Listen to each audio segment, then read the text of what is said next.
Today's video is sponsored by Wren. Welcome back to the food forest. Today we are going to go and basically print a whole bunch of money in the food forest. What am I talking about? It's propagation season. So I'll take you along with us. We'll have a bit of a work day. I'll show you what we do for propagation and creating a whole bunch of free plants based off of the inventory that we've built up inside the food forest.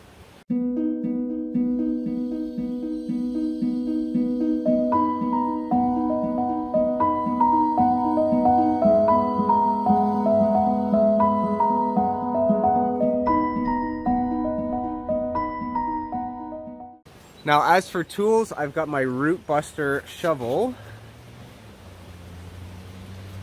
And this thing is the best shovel that I've ever had. I'll leave a link in the description of the video to this root buster shovel. I don't know if they carry the exact one anymore, but it's close enough. It's got this serrated edge. This is so good for digging up comfrey. And it's got this sharpened edge. You can see that I'm pretty rough on my stuff. But this thing is held together amazing through about 6 years now of some serious intense digging. I've done all my swales with this shovel. I dig out trees and move them, and I'm constantly digging up perennials for like bulb splitting and rhizome splitting, like root splitting. And then we've got my little garden spade here. This is like my hand trowel that I break, and this is the kind of person that I am. This is tool. It still works. I'll still use it. I really hate buying things. I'm very thrifty, and I will use something until it literally doesn't work anymore. Before we get started, I'd like to talk about the sponsor of the video, and that is Wren. One of the comments that I get all the time is, I don't have land, how can someone like me help? I'm going to make a full video in the future on how someone, for example, living in an apartment building can actually help build self-sufficiency and resilience in their life, and help with the climate crisis at the same time. These things actually just go hand in hand, and they actually improve the quality of your life. However, one example is just, what I do, where I reuse things. I use things until I literally can't use them anymore because they just don't do the job. I resist consumerism to the extreme level, and it probably is to a level that, kind of makes my family frustrated. But I think it's really important, for example, if this thing's still working, then why would I go and be a part of mining these materials out, the manufacture, transportation industry, all that kind of stuff? I'll just use it until it literally doesn't work anymore. The other thing I do is I support climate projects, and I personally do it through the sponsor of this video, Wren. I contacted Wren about being a sponsor of my channel, not the other way around. And it's because I really believe in the projects that they support. Sometimes it's really hard to get your dollar to actually impact the places that you want it to impact. But with Wren, all their financials are disclosed in public. They have a very high rating on Trustpilot. And they support projects that don't only just pull the carbon out of the air, but they actually build resiliency in areas that I can't affect here. Local to me, I can do things like guerrilla planting, expanding my food forest. Those are things that benefit me, but also my community. But it's really hard for me to impact change in places, for example, like Kenya. So if this is something that you'd like to join me in supporting as well, check out the link in the description below in the pinned comment. And the first 100 people to sign up will get their first month paid for by Wren. So there's no risk to signing up. Now, as far as what I can do here, we're gonna get to that right now. We're gonna go and we're gonna divide a bunch of plants, get some more photosynthesis going, flesh out the food forest. I really want to build up the herbaceous layer in my food forest. I've got all these beautiful giant trees that are coming in, but what I really want to do is get those spaces in between them filled out, get the solar panels up, get those root exudates going into the ground, building soil. That's the thing that's going to tie the whole ecosystem together. Okay, so here's my food forest, and there's optimal times to transplant different things. Now, things like the daffodils here, these are actually, it's better to wait a little bit, let the flower finish, let the insects enjoy the flowers, let your garden enjoy the beauty of the flowers. And then once the flowers close, these green stalks will start to turn brown and kind of die back. At that point, kind of let that process go, but really monitor where they are. Then you can dig up the bulbs, split them, kind of like you would with garlic. And I actually have a video that I'll link here specifically on doing this with daffodils, so you can physically see what I'm doing. But for example, if I pull these daffodils up now, the plant's going to really struggle because a plant is at its weakest when it's really pushing for genetics, and that's when it flowers and when it seeds. That's when the plant takes all the energy in its bulb, pushes it up into leaves, pushes it up into flowers, makes seeds. The seeds are very, very energy intensive. This is when the plant's at its weakest. So if you pull things up, if you cut them then, that's when you can actually kill the plant. That's useful to know if it's a plant that you want to get rid of, because then at that point, that's exactly the moment when you would cut it. But for daffodils, I'm gonna wait for those, maybe about another 2 weeks, 3 weeks until they're down. What I've done in the past is waited a little bit too long, and then the daffodils actually, I can't find them anymore. So it does help to take videos. I can kind of see where they all are now. Now if I turn you just a little bit here, we can take a look at a couple other things that we've got going on. Right here is a patch of daylilies, and these are actual edible daylilies. And these are ones that they actually come in like a tiny little tuber under the ground. Let's go dig one up so I can actually show you what it looks like, but I'm going to actually take you over here. This bed here is actually right at the side of the house, and this is where the old owners actually planted these things. When we first got the house, I saw these flowers and I looked them up. What are they? I knew nothing about gardening at the time. And I looked them up on a website called Plants for a Future, and I definitely suggest you check out that website and use plant ID apps to figure out everything that's growing around you and learn what you have. We actually had an edible daylily here. Not all daylilies are edible, but this one was edible, and we've been basically transferring them all out through the food forest. They're beautiful. Sometime around June or so, they flower. You can eat the flowers in salads. They've got this kind of spicy little mustard taste. And yeah, anywhere I can put nice looking flowers and do it for free, then I'll do that. As much as it looks like this bed is filled in, I've been pulling roughly a quarter of this bed out every single year, and it just will kind of fill back in. So I'll show you what these look like.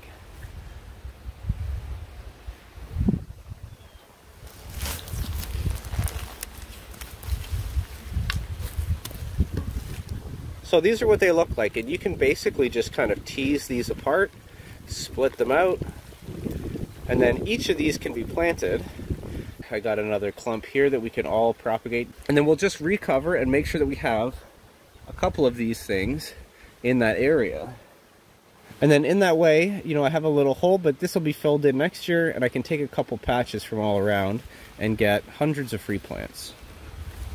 Okay, so this is a hascap plant here, and you can see that it's already starting to bloom. We could actually take cuttings off of this and put them in the ground, but again, this is probably not the best time. You really want to do your cuttings when the plants are dormant. So that means typically in the fall is the best time, but also early spring can work as well. You don't want to get it when they're starting to bud and especially flower. So we're kind of done with this. There's a bunch of ways that you can do this. For example, mounding up around the plants, and I'll show you an area where I actually have done that. And then you can, you know, dig it up or just peel the dirt back and cut them below the roots. And we'll do that today. And that way, you know, each branch becomes a brand new hascap bush in this case.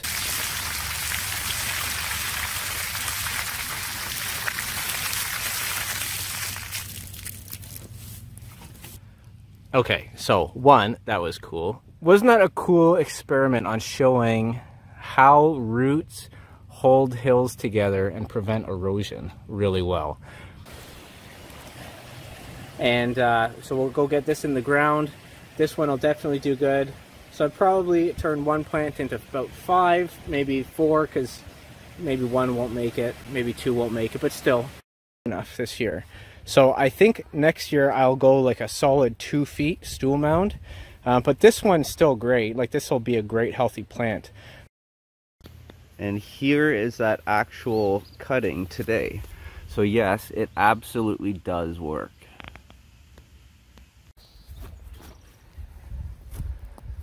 And I was just checking on the roots this morning to see what they're like, and you can see that this plant has been rooting all in this. I mounded all up over top of it, and it's been rooting in. You can see this. It's been rooting into the dirt. So I had dirt all up around it. So that means that I can dig this whole plant up, and I can cut out, for example, this cluster here, and then that will be its own plant and will be able to support itself with its own roots. I want to try to avoid digging as much as I can. But for example, I can probably show you if I pull this out. See? Okay, and then I can take this, we cut this pear out of here. So this is an area where we've got a little bit of an opening. I'm going to sheet mulch this area to kill the grass and reset it. So I'm going to plant just on the outside of it. And maybe I'll put this somewhere that you guys can see it through the year. When I'm showing this shot, it'll be right here, right in the front. So we'll plant that right here.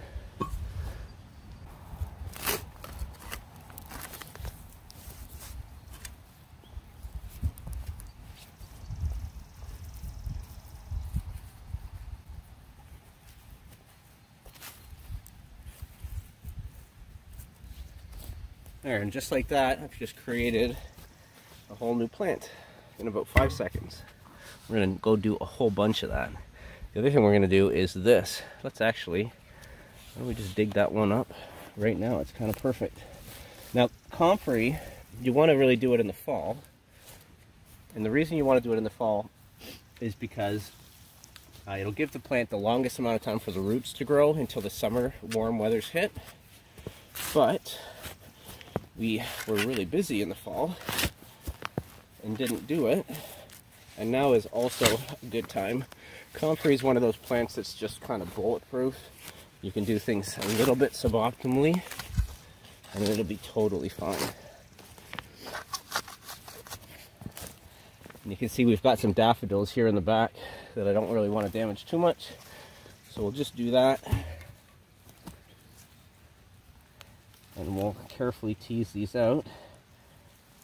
Now this is dog strangling vine. I know you can't tell, maybe, but I can tell exactly by the roots. This is dog strangling vine here. So we're definitely going to get rid of that. And that is an invasive that I have everywhere. So here's, for example, a little area of comfrey. You can make little root cuttings all here, plant those, which I'll show you. And then you can also tease apart the crowns and keep the crown itself for its own plant.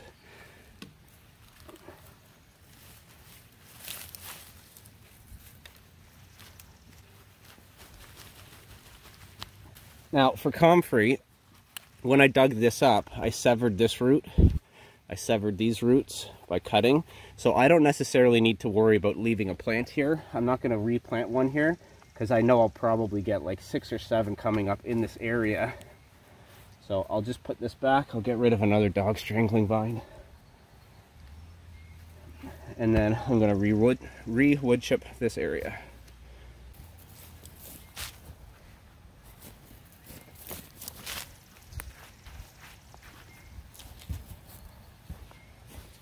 Put my little wood border back that I like. I love natural design elements. And we'll have comfrey coming back up there. But now we've also got this to go plant a ton of. Okay, so my plan with the comfrey is, I had a video last year about talking about how I'm keeping grass from creeping in.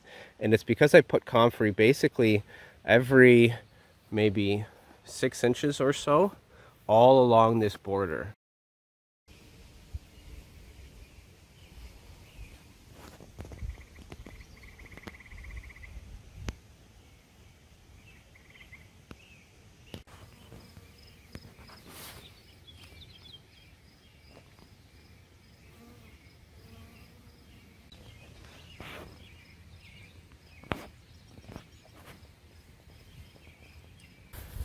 Edging that bed out and protecting everything on it.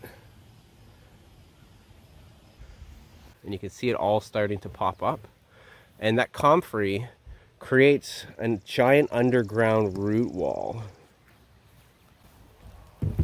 So, for example, we've got Trish here. And this is some of the old comfrey. This you can just pull up and you can just mulch with it and it'll be gone. I know it looks a little untidy and unsightly in the early spring, but you won't even notice it. Also, if you want, you can actually just pull that out and put it in the compost pile. That's fine. What we have here is 2 pieces of comfrey that are maybe 2 feet apart, 1.5 feet, and we're just going to put it right in between there. And even that, you don't have to dig it quite that much even. So here, just break off a piece about that big.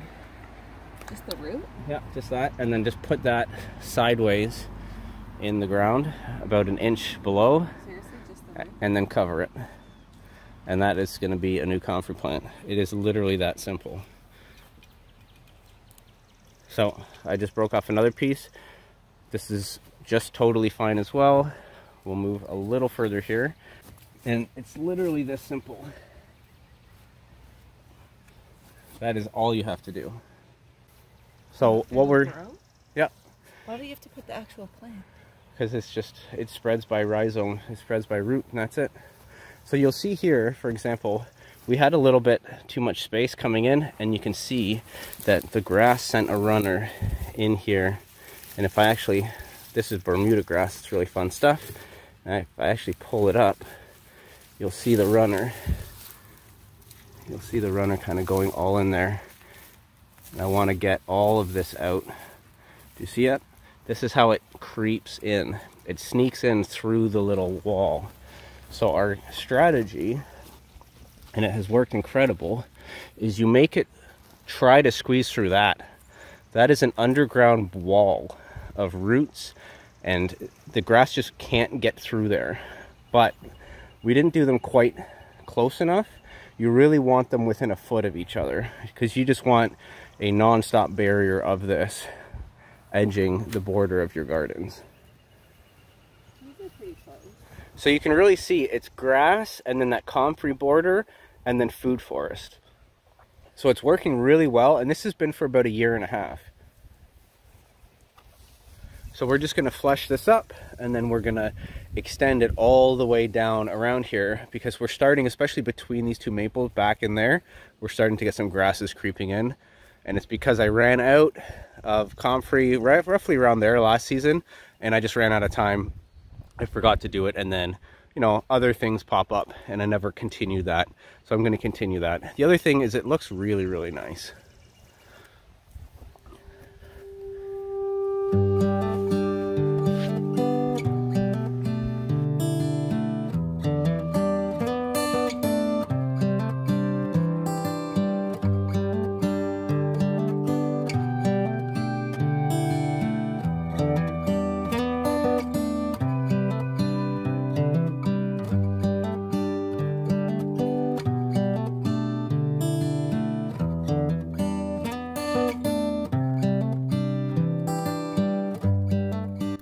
So in the morning when we let Lucy outside, she beelines out of the door and runs straight under this giant maple, and she sits there and waits for one of the neighbor's dogs to come walking down the street.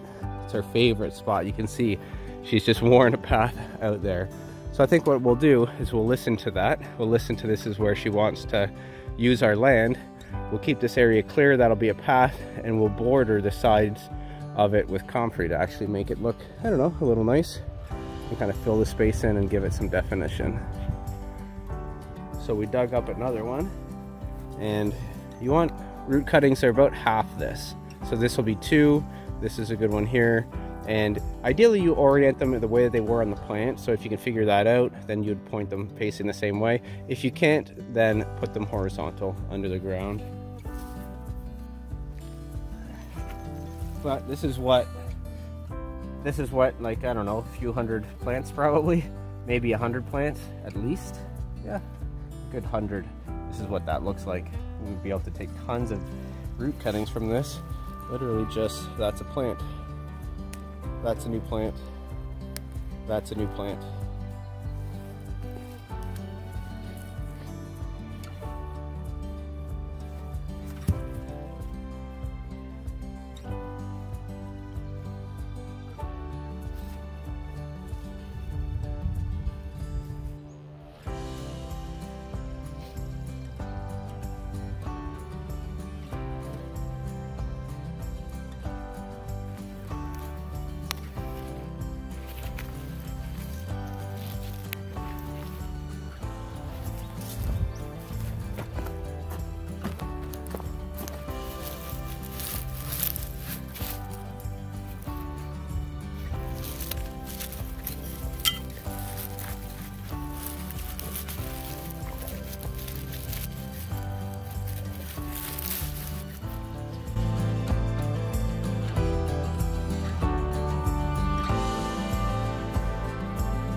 It's always fun, the things that you find when you do these kind of things. I'm not usually back here because it's a little further away from the house. I tend to focus the pond and the front area a little bit, but I have been adding things in, like this cutting of a hascap.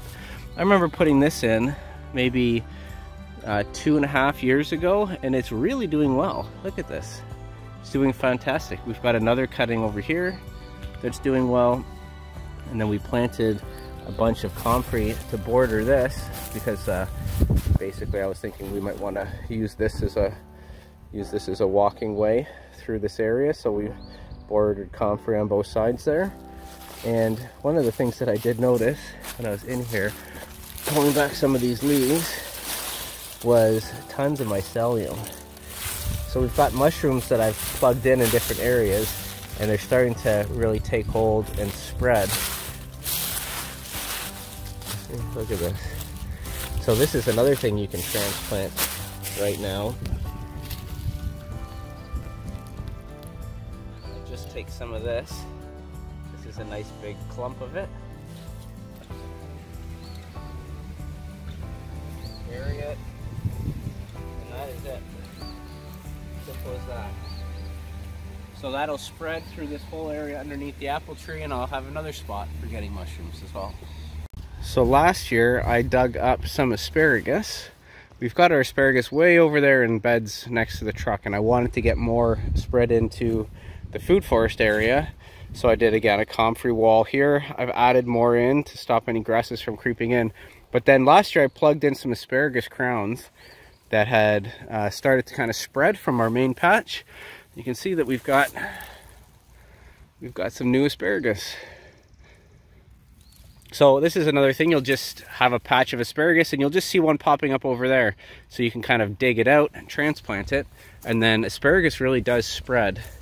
We've got female asparagus and male asparagus. Where was another one I saw? I saw another one. Oh, here it is. It's right here. Right in front of my face. So we got another one there coming up. So these are obviously way too small. You want to wait till they're at least pencil thick. But I like to wait until they've got quite a bit of time. And actually, right next to it, another one here. So you can see I spread these all out, all through here. There's probably some smaller ones. So walking around my food forest, I got to be really careful where I step. And that's one of the reasons I wanted to really expand out these comfrey borders everywhere, because it's not always just me who's in here. It's family and hopefully tours. Maybe I'll do a tour this year. And people kind of just trample my stuff. So I really want to make sure that I can delineate walking areas, you know, through here. That's why I have these stepping stones in the strawberry patch, just so people kind of know where they should walk. And I think it's really nice to get a comfrey border to stop grasses, but also kind of delineate where you want foot traffic. And look at this, we've already got some action on the hascaps. So gardening season's here, folks. Hope you enjoyed this one. Hope you get out there and plant. Never stop planting. That's kind of the theme of this video. Plant like your life depends on it, because all of our lives depend on it. Thanks for watching, everybody.